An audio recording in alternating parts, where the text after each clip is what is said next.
ভৌতিক ও অলৌকিকের তরফ থেকে আমি রুমিয়া নতুন আরেকটা এপিসোডে আপনাদের স্বাগত জানাই।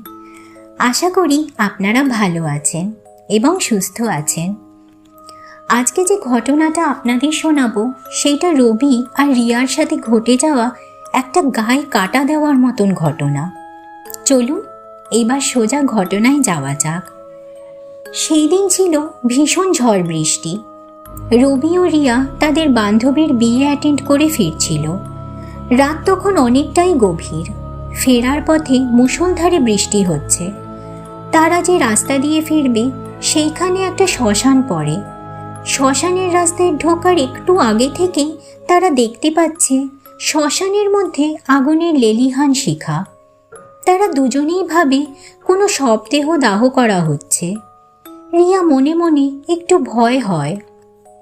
হঠাৎ করে শ্মশানের রাস্তায় ঢুকে শ্মশানের কাছে আসতেই গাড়ির ইঞ্জিন বন্ধ হয়ে যায়। গাড়ি কিছুতেই স্টার্ট নিচ্ছিল না। রবি রিয়াকে বলে, এত বৃষ্টি, ইঞ্জিনের আর কি দোষ? তুমি গাড়িতেই বসো, আমি দেখছি। রবি বেরিয়ে ইঞ্জিন ঠিক করতে থাকে। হঠাৎ রবির কি মনে হতে সে শ্মশানের দিকে তাকায়। সেই দিকে তাকাতেই সে কেমন যেন ঘোরে পড়ে যায়। শ্মশানের দিকে কিছু একটা দেখে সেই দিকেই এগোতে থাকে। রিয়া যে ভেতর থেকে বলছে, রবি কোথায় যাচ্ছ, কেন যাচ্ছ? সেই দিকে রবির কোনো হুঁশই নেই। রবি একদৃষ্টিতে ওই দিকেই তাকিয়ে হেঁটে চলেছে। হাঁটতে হাঁটতে রবি ঠিক যে চিতাটা জ্বলছিল ঠিক তার সামনে গিয়ে দাঁড়ায়। এইদিকে রিয়া আর থাকতে না পেরে গাড়ি থেকে বেরিয়ে আসে। রবি চিতার মধ্যে পা বাড়াতে যাবে এমন সময় রিয়া সজোরে এক টান মারে। রবি মাটিতে পড়ে জ্ঞান হারিয়ে ফেলে। ইতিমধ্যে শ্মশানের যে ডোম সে উপস্থিত হয়েছে। সে এসে রিয়াকে জিজ্ঞাসা করে, এত রাতে আপনারা এইখানে কেন? রিয়া তখন কাঁদতে কাঁদতে পুরো ঘটনাটা বলে। ডোম ঘটনাটা বুঝতে পারলেও তখনই তাদেরকে কিছু না বলে সেইখান থেকে সরিয়ে নিয়ে যায়। সেইখান থেকে তাদেরকে সরিয়ে দূরে একটা মন্দিরে নিয়ে গিয়ে বসায়। রবির চোখে মুখে জল ছিটিয়ে তার জ্ঞান ফেরানো হয়। রবির জ্ঞান ফিরলেও সে খুব একটা সুস্থ বোধ করছিল না। তা সত্ত্বেও ডোম তাকে জিজ্ঞাসা করে, তুমি শ্মশানে কেন গেলে? তখন রবি বলে, সে ইঞ্জিন ঠিক করার সময় একটা আওয়াজ পেয়ে ওই দিকে তাকালে সে দেখে ওই চিতার ঠিক একদম পাশে একটা নারী মূর্তি দাঁড়িয়ে রয়েছে। রবি ওই দিকে তাকাতেই কেমন যেন মোহে আচ্ছন্ন হয়ে পড়ে। সে ওই চিতার দিকে এগোতে না চাইলেও কেউ যেন ওকে টেনে নিয়ে যাচ্ছে। রবি চিতার পাশে গিয়ে দাঁড়ানোর সময়ই ওর মনে হয় নারী মূর্তিটা বোধহয় জ্বলন্ত চিতায় ঝাঁপ দেবে। তাই তাকে আটকাতেই অনিচ্ছা সত্ত্বেও সেও চিতার মধ্যে চলে যাচ্ছিল। চিতার দিকে পা বাড়ানোর সময় সে নারী মূর্তিটাকে ক্রূর হাসি হাসতে দেখে। তারপর তার আর কিছু মনে নেই। রবি বলে, তার মাথায় এখন অসহ্য যন্ত্রণা হচ্ছে, গায়ে জ্বরও রয়েছে। ডোম পুরো ঘটনাটাই বুঝতে পারে। তাদেরকে বলে, তোমরা আজ রাতটা এই মন্দিরেই থাকো, যাই দেখো না কেন, যাই হয়ে যাক মন্দির থেকে বেরোবে না, কাল সকালে এসে কথা বলবো। এই বলে সে ওইখান থেকে চলে যায়।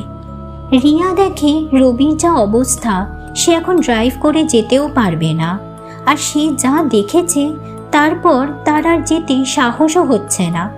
তাই আজ রাতটা এইখানে থাকাই নিরাপদ।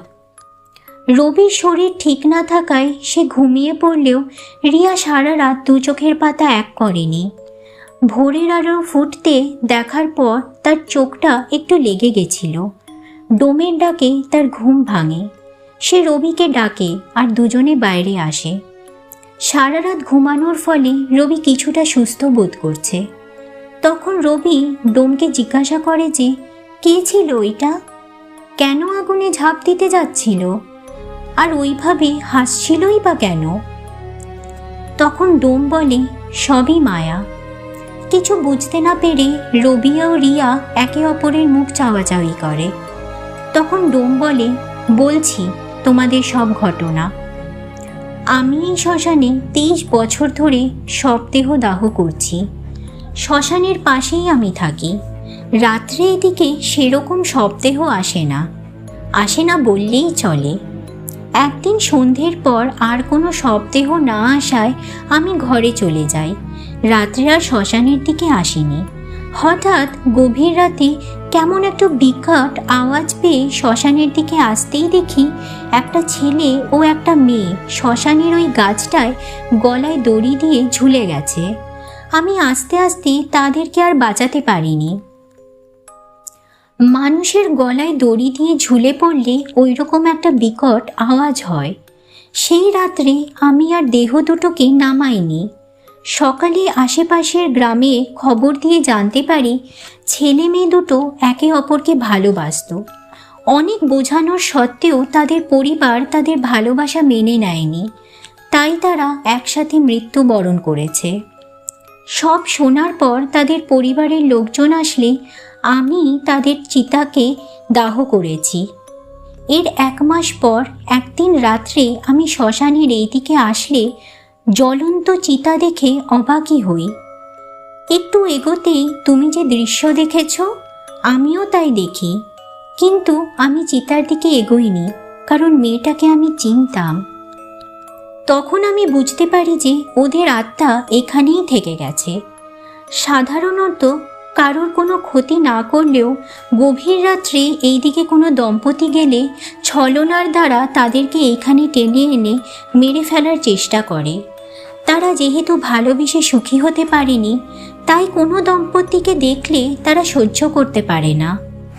এরপর সন্ধ্যের পর এই রাস্তা দিয়ে আর কখনো যাবেন না, গেলে এই রকম বিপদ পুনরায় আসতে পারে। পুরো ঘটনা শুনে তাদের ভয় লাগলেও ওই ছেলে মেয়ে দুটোর জন্য খারাপও লাগে। তারপর তারা তাদের প্রাণ বাঁচানোর জন্য ডোমকে ধন্যবাদ জানিয়ে সেখান থেকে বাড়ি ফিরে আসে। এই ছিল আজকের ঘটনা। সত্যি ভালোবাসার কি নির্মম পরিণতি।